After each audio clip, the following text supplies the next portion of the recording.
नमस्कार दोस्तों, स्वागत आपका अपनी YouTube चैनल मैरी सी कैंपस पे। दोस्तों आज हम एक नई सीरीज शुरू करने जा रहे हैं जिसके अंदर दोस्तों हम जीके के मिक्स क्वेश्चन डिस्कस करेंगे इम्पोर्टेंट फैक्ट के साथ। और दोस्तों सभी क्वेश्चन प्रीवियस ईयर एग्जाम्स के होंगे। दोस्तों कहने को तो इस वीडियो के अंदर मैं आपको 20 क्वेश्चन डिस्कस करवाऊंगा, लेकिन दोस्तों इंपॉर्टेंट फैक्ट के साथ कम से कम 400 से 500 फैक्ट इस क्लास से मैं आपको देने का काम करूंगा। बस दोस्तों मेरी उम्मीद आपसे यही है कि साथ ही साथ नोट्स बनाते हुए चलना और इन चीज़ों को बार बार रिवाइज करना। दोस्तों एग्जामिनर यही चीज़ें पूछता है। कुछ बच्चों की ये डिमांड होती है कि ऐसे क्वेश्चन लेके आओ जो कि आज तक कभी नहीं देखे हों, कभी नहीं पढ़े हों। दोस्तों मैं बता दूं कि एग्जामिनर यही चीज़ें पढ़ के गया होता है, तो एग्जाम वो इन्हीं क्वेश्चनों से बनाएगा। ठीक है, तो दोस्तों अगर ऐसे क्वेश्चन आप पढ़ोगे कि जो आज तक कभी देखे ही ना हो, तो वो आपको एग्जाम से भटका देंगे और आप कुछ अलग ही चीज़ें पढ़ बैठोगे और आपको दोस्तों वो कॉम्पिटिटिव एग्जाम से बहुत दूर लेके चले जाएंगे। इसलिए दोस्तों इस सीरीज से जुड़े रहना। इसके अलावा दोस्तों मैंने बहुत सारी सीरीज आपके लिए शुरू कर रखी है। स्टैटिक जीके की भी सीरीज मैंने आपके लिए शुरू कर रखी है।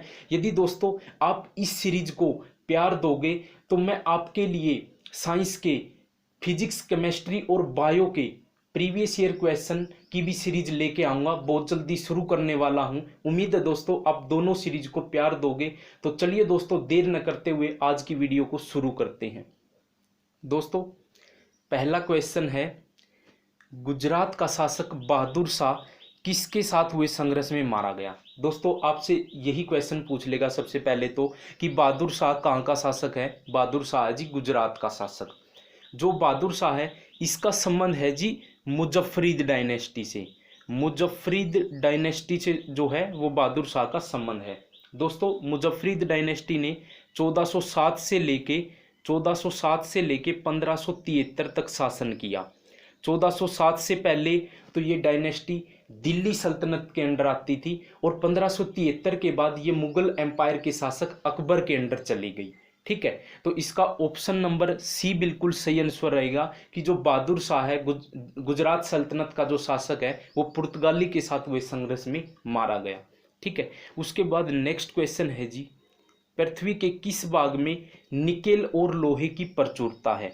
दोस्तों सबसे पहले आपको इस क्वेश्चन को डिटेल में समझना होगा, ये तब आपको समझ में आ जाएगा। दोस्तों ये हमारी अर्थ है और ये इसका केंद्रीय भाग है, सेंटर पॉइंट है। दोस्तों यदि हम अर्थ के अंदर की बात करते हैं तो अर्थ जो है ये 3 पार्ट के अंदर, 3 लेयर के अंदर डिवाइड है। सबसे पहले वाली जो लेयर है इसको बोलते हैं जी भूपरपट्टी, इंग्लिश के अंदर इसको क्रस्ट बोल देते हैं। और दोस्तों जो सेकंड लेयर आती है वो आती है आपकी मेंटल, और थर्ड लेयर जो आती है दोस्तों कोर, या हिंदी में इसको क्रोड बोल देते हैं, क्रोड। ठीक है, तो दोस्तों जैसे कि जो भूपरपट्टी है ये सबसे ऊपर वाली लेयर है भूपरपट्टी। ठीक है, ये 34 किलोमीटर तक फैली हुई है और दोस्तों ये बेसाल्ट जो पत्थर हैं, बेसाल्ट चट्टानों से बनी हुई है। ठीक है दोस्तों, इसके 2 पार्ट हैं, एक सियाल है और एक सीमा है। सियाल के अंदर आपको सिलिकॉन और एल्यूमिनियम की प्रचुरता मिलेगी और सीमा के अंदर दोस्तों आपको सिलिकॉन और मैग्नीशियम की प्रचुरता मिलेगी। उसके बाद दोस्तों जो मेंटल है सेकंड लेयर, ये दोस्तों 2900 किलोमीटर तक फैली हुई है। ठीक है, और ये बेसाल्ट पत्थरों के समूह की जो चट्टान है उनसे बनी हुई है। लास्ट जो लेयर है दोस्तों वो है आपकी कोर यानी कि क्रोड, इसको केंद्रीय भाग भी बोल देते हैं। दोस्तों इसके अंदर 2 चीज़ों की प्रचुरता हमें देखने को मिलती है, एक तो निकल की और दूसरी है जी फेरस की। निकल और आयरन की जो प्रचुरता इसके अंदर काफ़ी देखने को मिलती है। और दोस्तों इसकी यदि एवरेज डेंसिटी की बात करें, औसत घनत्व की बात करें, तो 13 ग्राम जो है इसकी एवरेज डेंसिटी है। अब दोस्तों आपसे क्वेश्चन क्या पूछा हुआ है, पृथ्वी के किस भाग में निकेल और लोहे की प्रचुरता है। वैसे तो ऑप्शन इसको कोर या क्रोड देना था, लेकिन दोस्तों इसने निफे दिया है, तो निफे के अंदर निकल और फेरस की जो प्रचुरता मिलती है। ठीक है, और इसके अलावा दोस्तों मैं आपको एक एक्स्ट्रा फैक्ट और बता देता हूं कि जैसे ही दोस्तों हम पृथ्वी के धरातल में जाते हैं तो 32 मीटर जाने के बाद दोस्तों 1 डिग्री टेम्परेचर बढ़ता है। ठीक है, उम्मीद है दोस्तों ये क्वेश्चन आपको अच्छे से समझ में आया होगा। उसके बाद नेक्स्ट क्वेश्चन देख लेते हैं जी, कोंकण तट कहाँ से कहाँ तक फैला हुआ है। कोंकण तट देखो जी, जैसे कि ये इंडिया का मैप है, नीचे वाला पार्ट है, इस पार्ट को दोस्तों बोलते हैं पश्चिमी तटीय मैदान। ठीक है, ये दोस्तों तीन तटों के अंदर डिवाइड है, तीन तटों के अंदर डिवाइड है। ये पहला है जी दमन और दीव से लेके, दमन और दीव से लेके दोस्तों ये गोवा तक फैला हुआ है, इसको हम बोलते हैं जी कोंकण तट। कोंकण तट इसको हम बोलते हैं। और इसकी टोटल लेंथ की यदि मैं बात करूं वो है जी 530 किलोमीटर। ठीक है, 530 किलोमीटर इसकी टोटल लेंथ है जी। और ये 35 से 50 किलोमीटर चौड़ा है। ठीक है, उसके बाद गोवा से लेके दोस्तों मैंगलुरु एक जगह है कर्नाटक के अंदर, मैंगलुरु। ठीक है, ये बेंगलुरु नहीं है, ये मैंगलुरु है। यहाँ पे आता है जी कनारा तट। कनारा तट के दो और नाम हैं, कन्नड़ तट भी इसको बोल देते हैं और कर्नाटक तट भी इसको बोल देते हैं। इसकी दोस्तों लेंथ है वो है जी 525 किलोमीटर। ठीक है, उसके बाद आता है जी मैंगलुरु से लेके तमिलनाडु के कन्याकुमारी तक, यहाँ पे जो तट फैला हुआ है उसका नाम है जी मालाबार तट। ठीक है, मालाबार तट, मालाबार तट की लेंथ है जी 550 किलोमीटर। ठीक है, अगर आपसे एक क्वेश्चन पूछा जाए कि कौन सा तट जो है वो सबसे लंबा है, तो वो रहेगा जी आपका मालाबार तट है, 550 किलोमीटर। ठीक है, उसके बाद नेक्स्ट क्वेश्चन है जी निम्नलिखित में से किस देश के साथ चीन की सीमा रेखा सबसे लंबी है। ये मुझे पक्का विश्वास है आप ये क्वेश्चन 100% गलत करोगे ही करोगे। आप जो आंसर लगाओगे यहाँ पे वो इंडिया लगाओगे, जो कि बिल्कुल गलत है। यहाँ पे ऑप्शन रहेगा जी आपका मंगोलिया। दोस्तों यहाँ पे कई बच्चों का डाउट हो सकता है दोस्तों यहाँ पे कई बच्चों का डाउट हो सकता है कि जो चाइना सबसे ज्यादा बॉर्डर शेयर करता है इंडिया के साथ। नहीं जी, आप मैप के अंदर देख सकते हो, विकिपीडिया के अंदर जानकारी ले सकते हो, क्योंकि दोस्तों नेपाल आ जाता है, भूटान आ जाता है, वो भी तो बॉर्डर कट हो रही है ना इंडिया की वहां से। ठीक है, तो यहाँ पे आंसर रहेगा आपका सही मंगोलिया। मंगोलिया के साथ बॉर्डर शेयर करता चाइना 4673 किलोमीटर, यानी कि 2906 मील जो है वो करता है। अब बात आई है दोस्तों मंगोलिया की। मंगोलिया की जो कैपिटल है वो है जी उलान बटोर। उलान बटोर जो है मंगोलिया की कैपिटल है। ऑफिशियल लैंग्वेज मंगोलियन है और मुद्रा यहाँ पे टोग रोग चलती है। टोग रोग जो है यहाँ पे मुद्रा चलती है। ठीक है, उसके बाद नेक्स्ट क्वेश्चन देख लेते हैं जी, कौन सा अनुच्छेद भारतीय संसद को संविधान में संशोधन करने की शक्ति प्रदान करता है। आर्टिकल 368, आर्टिकल 252, आर्टिकल 254 या फिर आर्टिकल 256। ए ऑप्शन सही है, आर्टिकल 368। दोस्तों यदि भारतीय संविधान की स्रोत की बात करें तो हमने संविधान संशोधन जो प्रक्रिया है ये हमने साउथ अफ्रीका से ली है। ठीक है, और दोस्तों आर्टिकल 368 है, ये संविधान के भाग 20 के अंदर आता है, भाग 20 के अंदर आता है। दोस्तों यदि भारत के संविधान में संशोधन की बात करें तो भारत का संविधान न तो अत्यधिक कठोर है और न ही अत्यधिक लचीला है।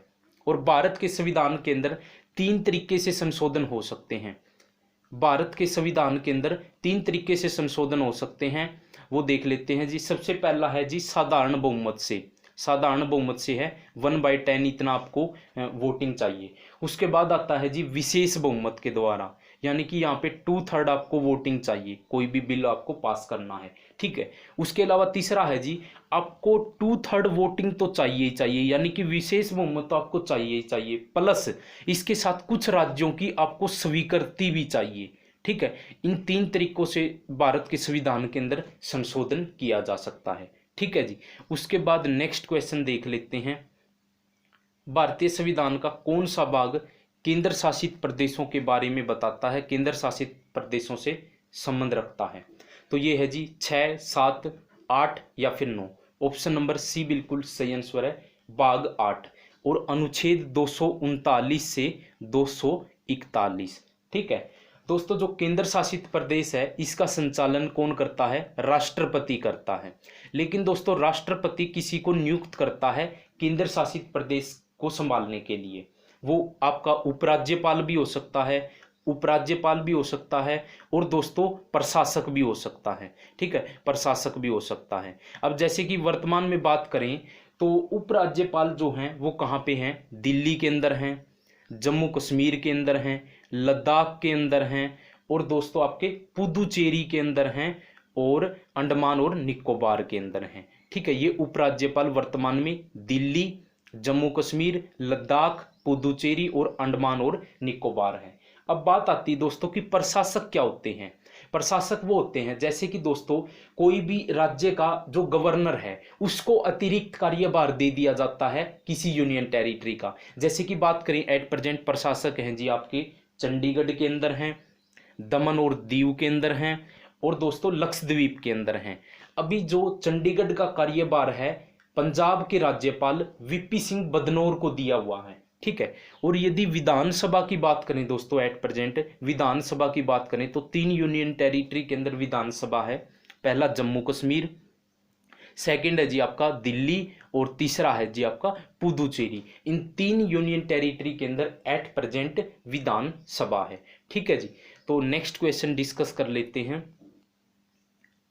उष्णकटिबंधीय वर्षावन सूखे और गर्म होते हैं, केवल समुद्री क्षेत्र में होते हैं, अधिकांश समय बर्फ से ढके रहते हैं, या फिर जहां पे ये होते हैं प्रचुर मात्रा में वर्षा होती है। देखो दोस्तों ये हमारी क्या है अर्थ है। ठीक है, यहाँ पे क्या है 0 डिग्री है जिसको भूमध्य रेखा या इक्वेटर भी बोल देते हैं। ठीक है, उसके ऊपर जैसे कि नॉर्थ में जो 23.5 डिग्री है, 23.5 डिग्री के ऊपर दोस्तों यहाँ पे क्या होती है कर्क रेखा होती है, कर्क रेखा होती है। और साउथ में जो 23.5 डिग्री होती है यहाँ भी क्या होती है दोस्तों मकर रेखा होती है। ठीक है, मकर रेखा होती है। दोस्तों जो ये उष्ण कटिबंधीय वर्षावन है ना, ये कर्क रेखा और मकर रेखा के बीच में पाए जाते हैं और ये वायुमंडल को 28% ऑक्सीजन देने का काम करते हैं, इसीलिए इन्हें धरती के फेफड़े कहा जाता है। और दोस्तों इन्हें पृथ्वी के आभूषण और संसार की सबसे बड़ी औषधशाला कहा जाता है, क्योंकि विश्व की 1/4 जो भी औषधियां हैं ना वो यहीं से खोजी जाती हैं। ठीक है, अब दोस्तों वनों की बात आई है तो भारत के अंदर एक रिपोर्ट जारी होती है ISFR Indian state of forest report. जारी कौन करता है, ये करता है जी FSI forest survey of India, जिसका हेडक्वार्टर कहाँ पे है देहरादून के अंदर इसका हेडक्वार्टर है। दोस्तों ये हर 2 साल में रिपोर्ट जारी की जाती है। पिछली बार 2019 के अंदर ये रिपोर्ट जारी की थी, अब की बार 2021 के अंदर ये रिपोर्ट जारी की जाएगी। ठीक है, वन क्षेत्र के संबंध में बात करें तो भारत का विश्व में स्थान है जी 10वां स्थान है विश्व में। ठीक है, तो दोस्तों अब बात कर लेते हैं कि इस रिपोर्ट के अनुसार क्षेत्रफल के अनुसार बात करें तो सबसे ज्यादा जो वन है वो है जी आपके मध्य प्रदेश के अंदर।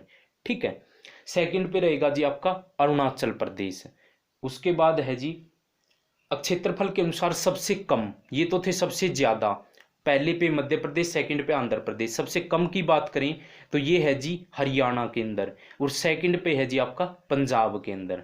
ठीक है, उसके बाद बात करते हैं जी न्यूनतम वन आवरण वाले केंद्र शासित प्रदेश की बात करें तो ये है जी आपका पहले पे है दमन और दीव, यानी कि नीचे से पहले पे। ठीक है, क्योंकि सबसे कम वन आवरण वाले राज्य केंद्र शासित प्रदेश हैं दमन व दीव, और दूसरा रहेगा जी आपका चंडीगढ़। ठीक है, सबसे ज्यादा वन वर्दी वाले राज्य पहले पे कर्नाटक और सेकंड पे रहा जी आपका आंध्र प्रदेश। ठीक है, और सबसे ज्यादा मैनग्रोव जो वन है वो हैं वेस्ट बंगाल के अंदर। उम्मीद है दोस्तों ये क्वेश्चन आपको अच्छे से क्लियर हो गया होगा। नेक्स्ट क्वेश्चन है ग्लोबल कॉम्पिटिटिवनेस रिपोर्ट किस संगठन के द्वारा, किस ऑर्गेनाइजेशन के द्वारा जारी की जाती है, WTO, WEF, सार्क या फिर यूरोपियन यूनियन। तो ये की जाती है जी वर्ल्ड इकोनॉमिक फोरम के द्वारा। दोस्तों जो ये वर्ल्ड इकोनॉमिक फोरम है ये एक NGO टाइप की संस्था है।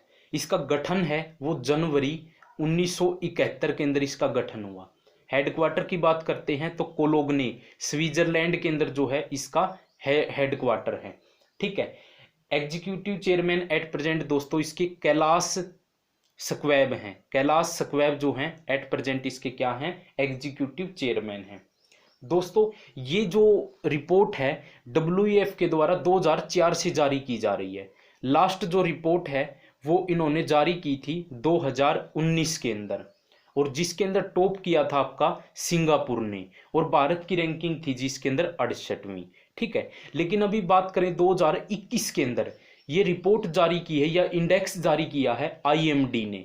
IMD की फुल फॉर्म है जी institute for management development, institute for management development ने, ठीक है। इसके अंदर टॉप आपका सिंगापुर ने ही किया है और भारत की रैंकिंग रही है जी 43 जो रैंक है वो भारत की रही है, ठीक है। उसके बाद नेक्स्ट क्वेश्चन है जी, भारत में आर्थिक नियोजन किस सूची से संबंध रखता है?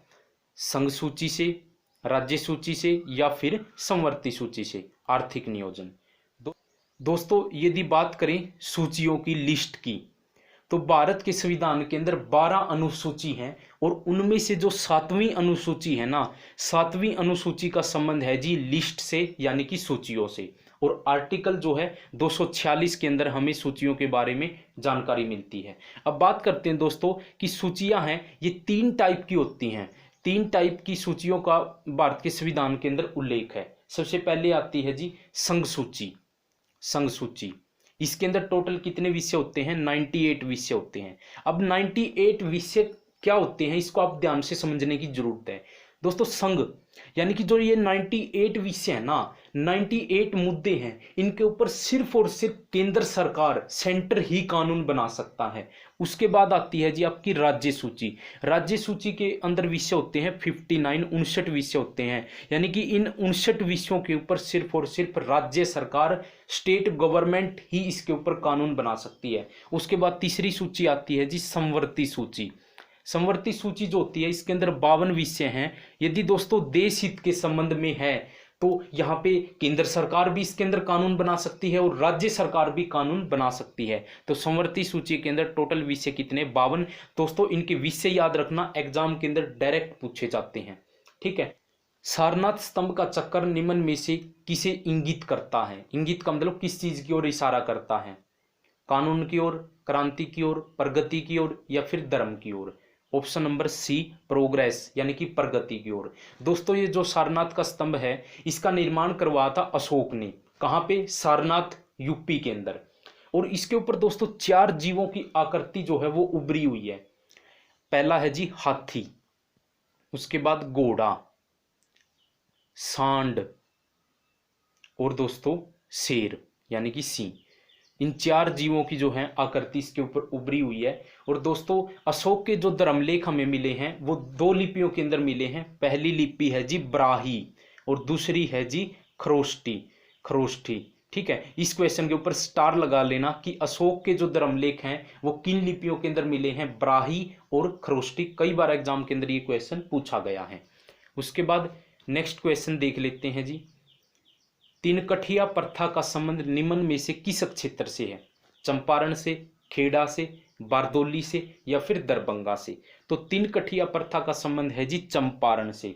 दोस्तों ये जो प्रथा है अंग्रेजों के द्वारा, चंपारण बिहार के अंदर पड़ता है, अंग्रेजों के द्वारा दोस्तों चंपारण के किसानों के ऊपर ये प्रथा जबरदस्ती थोपी गई थी। इस प्रथा के अनुसार क्या दोस्तों, किसान को अपनी खेती लायक जमीन है उसके ऊपर 15% जमीन के ऊपर नील की खेती करनी अनिवार्य थी, ठीक है। तो दोस्तों इस प्रथा को समाप्त करने के लिए एक आंदोलन चला था 1917 के अंदर, जिसका नाम था चंपारण आंदोलन।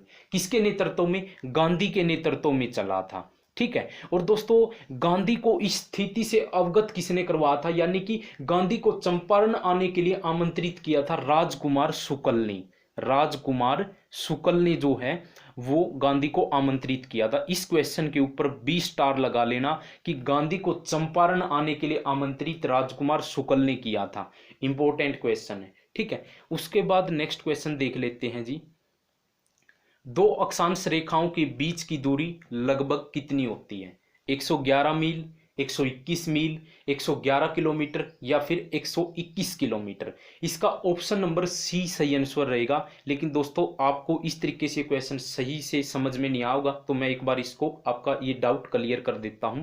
जैसे कि दोस्तों ये हमारी अर्थ है, अर्थ के बीचों बीच क्या है? 0 डिग्री यानी कि भूमध्य रेखा यानी कि इक्वेटर, ठीक है। दोस्तों ये हमारा नॉर्थ पोल है और ये हमारा यहाँ पे साउथ पोल है, ठीक है। दोस्तों यहाँ पे कुछ पृथ्वी के अध्ययन के लिए कुछ काल्पनिक रेखाएं खींची गई हैं, जिनको क्या बोलते हैं, अक्षांश यानी कि लैटिट्यूड बोलते हैं। ठीक है दोस्तों, ये काल्पनिक रेखाएं हैं, इनको हम अपनी आंखों से नहीं देख सकते, तो इस तरीके से खींची हुई हैं। 1 डिग्री, उसके बाद दोस्तों 2 डिग्री, ठीक है, और यहाँ पे जाता है ये 90 डिग्री तक जाता है। और आपसे दोस्तों यही क्वेश्चन पूछा गया है कि दो अक्षांश रेखाओं के बीच की दूरी कितनी होती है, 111 किलोमीटर होती है। ठीक है, ये तो आपका कंसेप्ट क्लियर हो गया। अब दोस्तों बात करते हैं कि अक्षांश रेखाओं की संख्या कितनी होती है।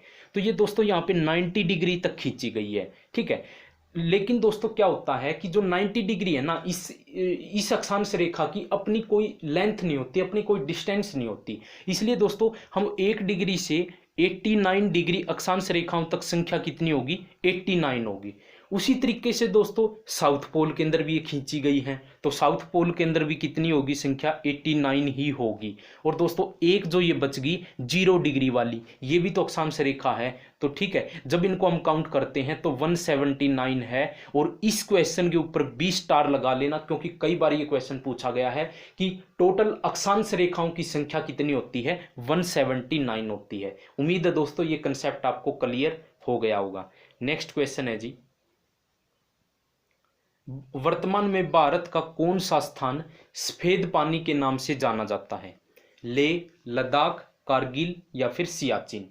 तो इसका ऑप्शन नंबर डी बिल्कुल सही आंसर रहेगा, सियाचिन ग्लेशियर। ठीक है, अब जैसे कि बात करते हैं जी, जो ये सियाचिन है ना, ये लद्दाख के अंदर है। लद्दाख की जो कराकोरम रेंज है ना, कराकोरम रेंज, उसके अंदर ये स्थित है। और दोस्तों इसका जो एरिया है वो 2500 स्क्वायर किलोमीटर है। 2500 स्क्वायर किलोमीटर जो है वो इसका एरिया है। ठीक है, नेक्स्ट क्वेश्चन है जी, लीला सैमसन का संबंध किस शास्त्रीय नृत्य से है, भरतनाट्यम से, कथकली से, कुचिपुड़ी से या फिर ओडिसी से।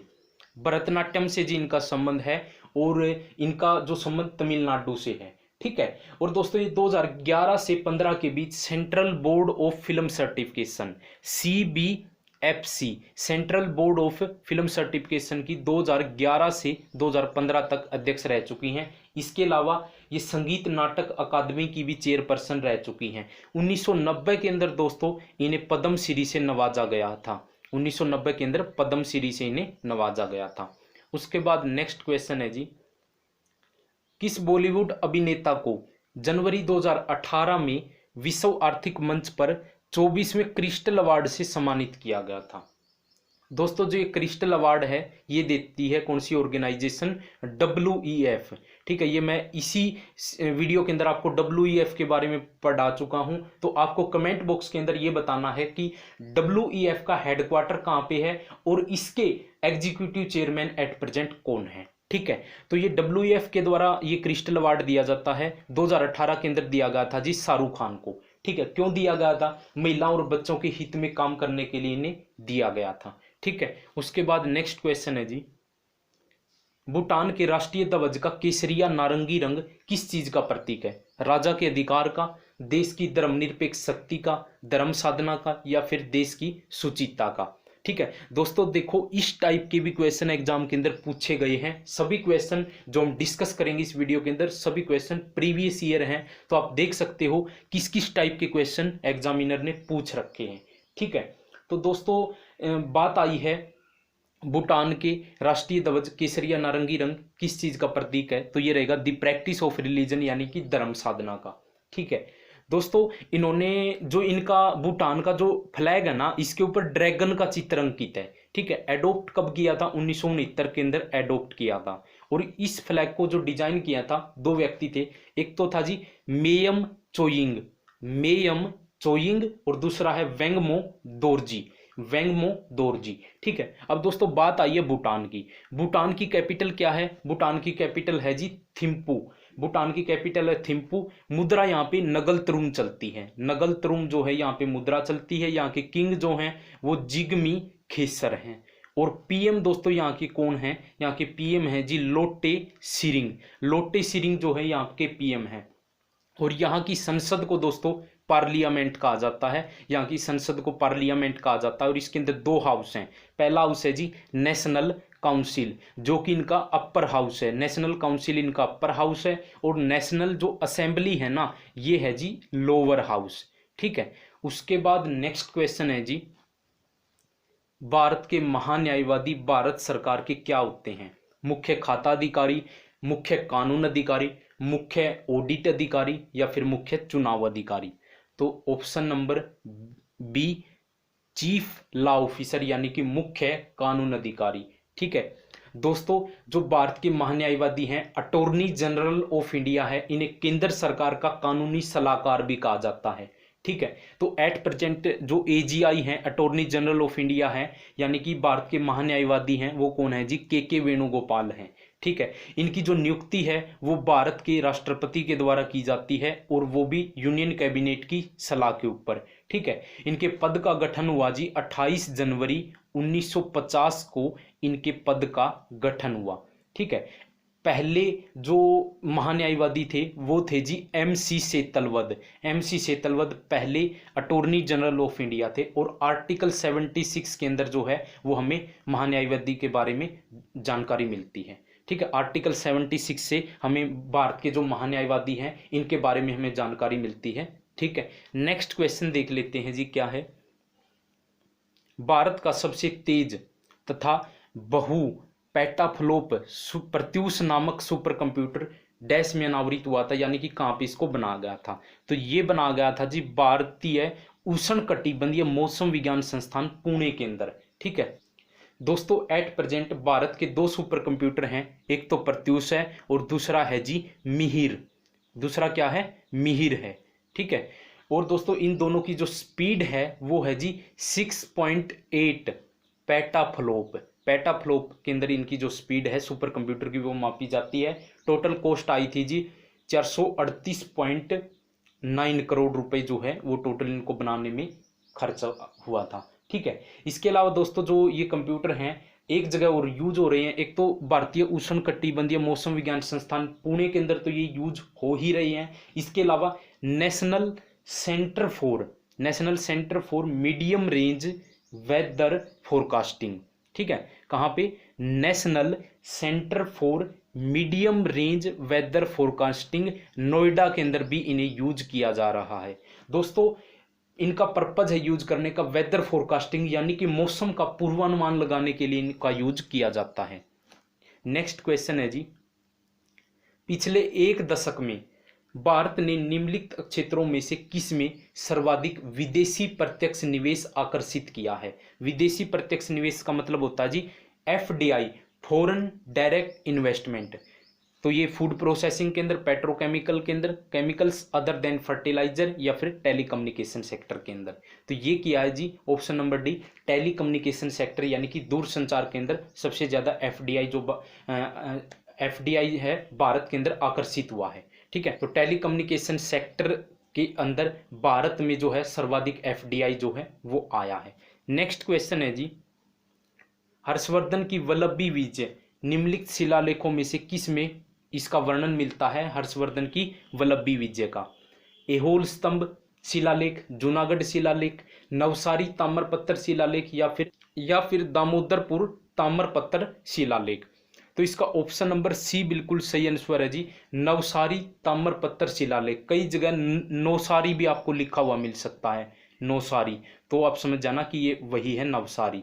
ठीक है दोस्तों, जो हर्षवर्धन ने वल्लभी जो साम्राज्य है इसके शासक दुर्रवसेना सेकंड को हराया था, दुर्रवसेना सेकंड को हराने का काम किया था। उसके बाद जो है वल्लभी साम्राज्य और हर्षवर्धन के बीच में दुश्मनी बन गई थी, क्योंकि नॉर्मल सी बात है दुश्मनी तो बननी ही थी, उसके साम्राज्य को जीत लिया। लेकिन दोस्तों हर्षवर्धन काफ़ी चालाक था, इसने क्या किया, वल्लभी साम्राज्य की कन्या से ही शादी कर ली, जिसके बाद तो यानी कि इनकी दुश्मनी समाप्त हो गई। ठीक है, अब बात करते हैं दोस्तों हर्षवर्धन के बारे में। हर्षवर्धन का जो जन्म है वो हुआ जी 590 ईस्वी के अंदर और इनकी डेथ हुई 647 ईस्वी के अंदर। 647 ईस्वी के अंदर इनकी डेथ हुई। इनके पिता का नाम प्रभाकर वर्धन इनके पिता का नाम था और इनकी माता का नाम यशोमती था। यशोमती इनकी माता का नाम था और इनके जो भाई का नाम था वो था राज्यवर्धन जो इसके भाई का नाम था। ठीक है जी, हर्षवर्धन की 2 राजधानी थी, एक थी कन्नौज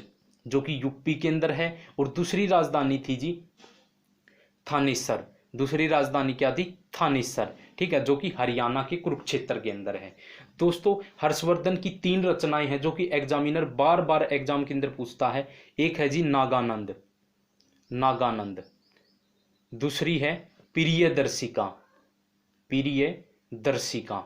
और तीसरी है रत्नावली, रत्नावली, ठीक है। नागानंद, प्रियदर्शिका और रत्नावली, ठीक है। दोस्तों हर्षवर्धन के दरबारी कवि कौन थे? बाणभट्ट थे, बाणभट्ट, ठीक है। और इन्हीं ने हर्षचरित की क्या की थी? रचना की थी। हर्षचरित की रचना किसने की थी? बाणभट्ट ने। ये क्वेश्चन बहुत बार पूछा गया है। हर्षवर्धन का दरबारी कवि बाणभट्ट, और हर्षचरित की रचना किसने की? ये कीजिए बाणभट्ट ने, ठीक है। उसके बाद बात करते हैं जी, हर्षवर्धन 606 ईस्वी में मात्र 16 साल का था तो थानेसर की गद्दी के ऊपर बैठ गया था, थानेसर का शासक बन गया था, ठीक है। और दोस्तों जो चीनी यात्री हवेनसांग है 629 ईस्वी में हर्षवर्धन के टाइम पे ही भारत आया था। और हवेनसांग के अनुसार जो है हर्षवर्धन ने अपने आप को खुद को राजपुत्र कहा था, राजपुत्र कहा था, और अपना एक उपनाम भी रखा था जिसका नाम क्या था जी? शीलादित्य, शीलादित्य, ठीक है। शीलादित्य जो है ये अपना उपनाम रखा था हर्षवर्धन ने, ठीक है। उसके बाद दोस्तों जो हवेनसांग है हर्षवर्धन की सेना को एक नाम लेके बुलाता था जिसका नाम क्या था? चतुरंगिणी, चतुरंगिणी, चतुरंगिणी कह के बुलाता था। कौन? हवेनसांग हर्षवर्धन की सेना को। अगर दोस्तों उत्तर भारत की बात करें, कश्मीर को छोड़ के लगभग पूरे उत्तर भारत के ऊपर हर्षवर्धन का साम्राज्य था। लेकिन दोस्तों हर्षवर्धन जो है दक्षिण साम्राज्य को भी जीतना चाहता था, तो इसके लिए वह दक्षिण अभियान की ओर चलता है। और दोस्तों लेकिन नर्मदा नदी के तट पे चालुक्य वंश के राजा पुलकेशिन द्वितीय से उसका युद्ध होता है, पुलकेशिन द्वितीय से जो है वो इसका युद्ध होता है। और दोस्तों यहाँ पे हर्षवर्धन को हार का सामना करना पड़ता है, और यहीं पे जो है हर्षवर्धन का दक्षिण अभियान पूर्ण रूप से असफल हो जाता है, ठीक है। तो दोस्तों आज का ये सेशन हमारा यहीं तक था। आपको ये सेशन कैसा लगा कमेंट बॉक्स के अंदर अपनी राय जरूर देना। इसके अलावा दोस्तों यदि आपको कोई डाउट है तो आप कमेंट बॉक्स के अंदर पूछ सकते हो। अगर वीडियो पसंद आई है तो दोस्तों लाइक करना, और अपने चैनल मेरिसी कैंपस को सब्सक्राइब करना मत भूलना। और दोस्तों चैनल को सब्सक्राइब करके ऐसे ही नहीं छोड़ना है, बेल आइकन को प्रेस करके ऑल पे क्लिक करना है ताकि आपको टाइम टू टाइम नोटिफिकेशन मिल जाए। इसके अलावा दोस्तों यदि आप इस वीडियो को फेसबुक पेज या इंस्टाग्राम पेज के ऊपर देख रहे हो तो पेज को फॉलो जरूर करना। दोस्तों पेज का लिंक आपको इस वीडियो के डिस्क्रिप्शन बॉक्स के अंदर मिल जाएगा। इन पेज पर भी दोस्तों मैं अच्छे लेवल की पोस्ट, अच्छे लेवल के क्वेश्चन डालता हूं जो कि आपकी तैयारी के अंदर कहीं ना कहीं हेल्पफुल साबित हो सकते हैं। दोस्तों इस वीडियो को अपने सगे संबंधी मित्र प्यारे तक शेयर जरूर करना। जिस तरीके से ये वीडियो आपके लिए हेल्पफुल साबित हुई है उसी तरीके से उनके लिए भी ये हेल्पफुल साबित हो सकती है। दोस्तों किसी और का भी भला करना सीखना चाहिए, इसलिए दोस्तों इस वीडियो को शेयर जरूर करना। मिलते हैं दोस्तों अगली वीडियो के अंदर। जय हिंद, जय भारत।